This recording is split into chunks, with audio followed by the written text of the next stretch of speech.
একটি অন্ধ ছেলে জঙ্গলে সম্পূর্ণ একা, যাকে ঘিরে রয়েছে রহস্যের জটলা। সে কে, কিভাবে এলো আর কেনই বা বের হতে পারছে না, এমন সব রহস্য জমে আছে মুভিটিতে।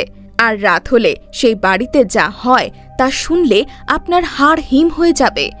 গল্পের শুরু হয় নির্জন জঙ্গলে, যেখানে একটি ঘর দেখা যায় এবং সে ঘরে বাস করত একজন মহিলা এবং তার ছেলে। ছেলেটির নাম সলোমন, যে কিনা সম্পূর্ণ অন্ধ, কিন্তু তার বাবা নেই। তারা কিভাবে এখানে বা তার বাবাই কে, এটা একটা রহস্য। সলোমনের মা হলো নাদিয়া। তো এক সকালে নাদিয়া তার ছেলে সলোমনকে পোশাক পরিয়ে জঙ্গলে নিয়ে যায়, যেখানে জীবজন্তু ধরার জন্য বিভিন্ন ফাঁদ বানিয়ে রেখেছিল তারা। পাশাপাশি নাদিয়া তার ছেলেকে কিভাবে জঙ্গলে বেঁচে থাকতে হবে অন্ধ অবস্থায় সেই প্রশিক্ষণও দিচ্ছিল। সে সবসময় সলোমনের মাজায় একটি দড়ি পেঁচিয়ে রাখত, যাতে সে খুব সহজেই তার বাসায় ফিরে আসতে পারে দড়ি ধরে ধরে। তো জঙ্গলে গিয়ে নাদিয়া দেখে সে যতগুলো ফাঁদ পেতেছিল জন্তু ধরার জন্য, সবগুলো ফাঁদই প্রায় ফাঁকা, কিন্তু একটি ফাঁদে একটি জন্তু ধরা পড়ে, আর তা নিয়ে তারা ঘরে চলে আসে। সলোমনের হাতে সব সময় একটি লাঠি থাকত, যার সাহায্যে সে চলাচল করত। তার মা নাদিয়া তার ছেলেকে সবসময় একটি নিয়ম শিখিয়ে দিয়েছিল, জঙ্গল আমাদের যতটুকু দেয় তার অর্ধেক জঙ্গলকে ফিরিয়ে দিতে হয়। তারপর তারা জন্তুটিকে নিয়ে ঘরে ছুরি দিয়ে কাটতে থাকে।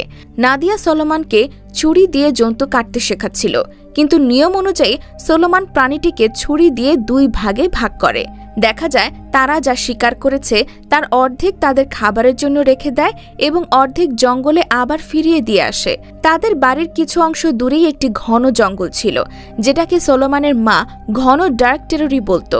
সলোমনের দড়িও ওই জঙ্গলের আগ পর্যন্ত যেত, যাতে সে ঘন জঙ্গলে না যেতে পারে। এটিও সলোমনের জন্য একটি নিয়ম ছিল। প্রাণীর অর্ধেক তারা সেই ঘন জঙ্গলের আগ পর্যন্ত গিয়ে ছুঁড়ে ফেলে দিয়ে আসতো সবসময়। তাদের প্রতিদিন এগুলোই করতে হতো। নাদিয়ার মতে তাদের যদি জঙ্গলে বেঁচে থাকতে হয় তাহলে এই নিয়মগুলোই মেনে চলতে হবে। যাই হোক, সন্ধ্যায় দেখা যায় সলোমন তার বোতলটি কানের কাছে নিয়ে পোকার আওয়াজ খুঁজতে থাকে। বোতলটিতে সে সকালে একটি পোকা রেখেছিল, কিন্তু কোনো আওয়াজ পায় না। তাই সে তার মাকে জিজ্ঞেস করে পোকাটি উড়ে গেল কোথায়। উত্তরে তার মা বলে, পেঁয়াজের জীবিত থাকার জন্য বাতাসের প্রয়োজন, তুমি বোতল বন্দি করে বাতাস পাবে কোথায়? এটিও সলোমনের জন্য একটি শিক্ষা ছিল, কারণ সে এখনো বাচ্চা, তাই সে আস্তে আস্তে সবকিছু শিখছিল। পরদিন সকালে নাদিয়া সলোমনকে বলে, আজ তোমার বাবার জন্মদিন। প্রতিবার জন্মদিনের দিন তারা মাছ ধরতে যায়, যা শুনে সলোমন বেশ খুশি হয়ে গিয়েছিল, কারণ তারা আজ মাছ ধরতে যাবে। তো সলোমন ও তার মা মাছ ধরতে বেরিয়ে পড়ে, কিন্তু অনেকক্ষণ হয়ে গেল তারা কোনো মাছ পায় না। তাই নাদিয়া বলে, হয়তো আমাদের পোকাগুলো বেশ ছোট, তাই কোনো মাছ ধরতে পারছি না, আমাদের বড় পোকা দরকার। তখন সলোমন বলে, আমি পোকা ধরতে পারবো, এবং সে পোকা ধরতে বেরিয়ে পড়ে। তখনই সে খুঁজতে খুঁজতে একটি শিকল পায়, যা কিছুর সাথে বাঁধা ছিল। তখনই তার মা কিছু খারাপ অনুভব করতে শুরু করে, তাই সে সাথে সাথে সলোমনকে খুঁজতে বেরিয়ে পড়ে। সে সলোমনকে পেয়েও যায় আর তাকে বকতে থাকে, কারণ তার এত দূর আসা ঠিক হয়নি। সেদিন তারা কোনো মাছ পায় না। তারা বাড়ি চলে আসে এবং ঘরে যা খাবার ছিল সেগুলোই খায়। নাদিয়া তার ছেলের জন্য জন্মদিনের একটি কেক তৈরি করে এবং তাকে গল্প শোনায়। গল্পটি একটি ছাগল সম্পর্কে, যার আশেপাশে জঙ্গলে যাবার অনুমতি ছিল না, কিন্তু ছাগলটি একদিন সে জঙ্গলে যায় আর ফিরে আসে না। আসলে এটি তার মা নাদিয়ারই বানানো গল্প। সে সলোমনের জন্য লিখেছিল, যাতে সে জঙ্গলে না যায়। সলোমনের বাবা ও মা মিলে একটি বই বানিয়েছিল, যেখানে হাত দিয়ে সলোমন গল্প পড়তে পারে আর এই রহস্যময় জঙ্গল সম্পর্কে জানতে পারে। যাই হোক, সেদিন রাতে সলোমন তার মাকে জিজ্ঞেস করে, মানুষ মরার পর কোথায় যায়? তার মা বলে, এটা বলা বেশ কঠিন, কিন্তু মৃত্যুই শেষ নয়। এরপর সলোমনকে ঘুমানোর পর সে চলে যায়, কিন্তু তারপর আর কখনোই ফিরে আসে না। এখন থেকে সলোমন বাসায় সম্পূর্ণ একা হয়ে যায়। তারপর মুভির গল্পটি বেশ কিছু বছর পরে চলে যায়, যেখানে সলোমন বড় হয়ে যায়। এখনও সে সেই বাসায় থাকে। জঙ্গলে যা কিছুই পেত তাই সে খাবার জন্য খেত। তার মা তার জন্য একটি রেকর্ডার রেখে গিয়েছিল, যেখানে তার কাছে চলে যাওয়ার জন্য মাফ চায় এবং বেঁচে থাকার জন্য 3টি নিয়ম বলে যায়। নিয়মগুলো হলো, 1. যদি জঙ্গলে সে কিছু খাবার জন্য পায় তাহলে তার অর্ধেক সে সেই ঘন জঙ্গলে ফেলে দিয়ে আসবে। 2. যদি সে কখনো ভয় পায় এবং আত্মবিশ্বাস হারিয়ে ফেলে তখন সে যেন নিজের মনে গুনগুন করতে থাকে সেই গানটি, যে গানটি তার মা তাকে সবসময় শোনাত। ৩. সবচেয়ে জরুরি নিয়মটি হল সে কখনোই সেই রশিটি যেন না ছাড়ে। সে যদি এই নিয়মগুলো পালন করে তাহলেই সে জীবিত থাকবে। এদিকে বয়স বাড়ার সাথে সাথে তার মা তাকে যেগুলো শিখিয়ে গিয়েছিল তার সবকিছুই সে রপ্ত করে ফেলে। তো একদিন সলোমনের বাঁধা ফাঁদে একটি খরগোশ ধরা পড়ে। সে সেই খরগোশের অর্ধেক নিচে খায় এবং বাকি অর্ধেক সেই ঘন জঙ্গলে ফিরিয়ে দিয়ে আসে। যখন সে একাকিত্ব বোধ করত তখন সে তার মায়ের দেওয়া গানটি গুনগুন করত। একদিন যখন সে নদীতে মাছ ধরতে যায় তখন সে শুধু একটি মাছ পায়। সেদিন সে বেশ ক্ষুধার্ত থাকায় পুরো মাছ একাই খেয়ে ফেলে। ঘন জঙ্গলকে কিছুই দেয় না। আর এখান থেকেই শুরু আসল ঘটনা। এদিন জঙ্গল থেকে কিছু আওয়াজ আসে, কিন্তু সলোমন সে ব্যাপারে নজর দেয় না। সে বুঝতে পারে আজ সে নিয়ম ভেঙেছে। সলোমনের সাথে একটি ছাগল থাকত, কিন্তু রাতে সে ছাগলের কোনো আওয়াজ পাচ্ছিল না। তাই সলোমন ছাগলটিকে খুঁজতে বের হয়। যখন সে ছাগলের কাছে পৌঁছায় দেখে কেউ ছাগলটিকে মেরে ফেলেছে, যার দরুন সে অনেক কষ্ট পায় এবং তার সারা রাত ঘুম হয় না। পরদিন সকালে যখন সে খাবার খুঁজতে যায় তখন জঙ্গলে সে একটি মৃত হরিণ পায়, যা সে আগে কখনোই পায়নি। সলোমন হরিণটির কাছে যেতে থাকে, কারণ সে সময় অন্য একজনের কণ্ঠ শুনতে পায়। সলোমন কখনোই তার মা বাবার আওয়াজ ছাড়া কারো কণ্ঠ শোনেনি, তাই সে কিছুটা ভয় পায়। আসলে আওয়াজটা একজন শিকারীর ছিল। শিকারী এসে সলোমনকে বলে, এটি আমার শিকার। সলোমনের কাছে একটি ছুরি ছিল, যা দিয়ে সে সেই শিকারীকে মারতে যায়। শিকারীর নাম ছিল হিপো। সে যখন সলোমনের কাছে যেতে চায় সলোমন ভয়ে তার দিকে ছুরি চালাতে থাকে, যার দরুন হিপোর হাত কেটে যায়। তাই হিপো তাকে বন্দুকের বাড়ি দেয়, যার ফলে সলোমন বেহুশ হয়ে যায়। কিছুক্ষণ পর যখন সলোমনের হুঁশ আসে তখন সে দেখে হিপো তার পাশে বসে আছে আর সে তার সেবা করছে। হিপো সলোমনকে বলে, তুমি চিন্তা করো না, আমি তোমার কোনো ক্ষতি করব না। তখন সলোমন বুঝতে পারে যে সে তার বাড়ির কাছে আছে। তখন হিপো তাকে বলে, আমরা এখানে কিভাবে আসলাম? হিপো বলে, আমি তোমার রশির সাহায্যে এখানে এসেছি। তোমার নাম কি লুকাস? সলোমন বলে, তুমি এই নাম শুনলে কোথা থেকে? হিপো বলে, তোমার ছুরিতে লেখা। সে আরো বলে, লুকাস আমার বাবার নাম, এই ছুরিটি আমার বাবার। হিপো বলে, এই বাচ্চা, তুমি আমাকে বলো এই জঙ্গলে পৌঁছালে কিভাবে? এখানে তুমি কি করো একা? এখানে তুমি কি একা থাকো? হিপো তাকে বাচ্চা বলায় সলোমন রেগে যায়। তাই হিপো তার কাছে মাফ চায়। সে সলোমনকে বলে, তুমি যদি আমাকে এখানে এক রাত থাকতে দাও তাহলে আমি আমার শিকারের কিছু মাংস তোমাকে দেব। একটু পরেই রাত হয়ে যাবে, রাতে জঙ্গলে সমস্যা বেশি হবে। হিপোর ব্যবহারে তাকে বেশ ভালো মানুষ মনে করায় সলোমন তাকে এক রাত থাকার অনুমতি দেয়। তারপর হিপো তাদের জন্য খাবার তৈরি করে।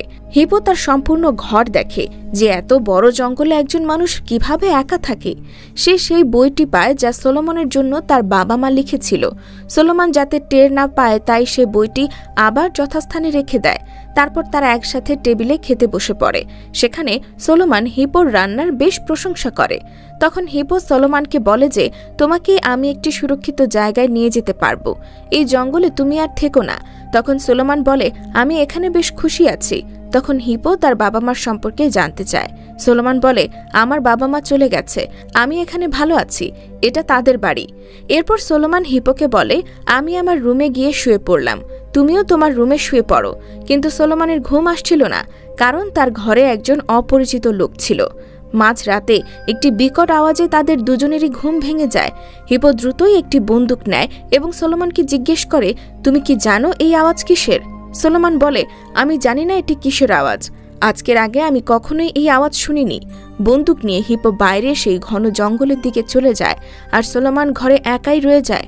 সলোমন হিপোকে বারবার নিষেধ করছিল সেই ঘন জঙ্গলের দিকে না যেতে, কিন্তু হিপো শুনে না। তার হাতে বন্দুক থাকায় সে নির্ভয়ে জঙ্গলে যায় এবং গিয়ে দেখে সেখানে একটি ভালুককে কেউ মেরে ফেলেছে।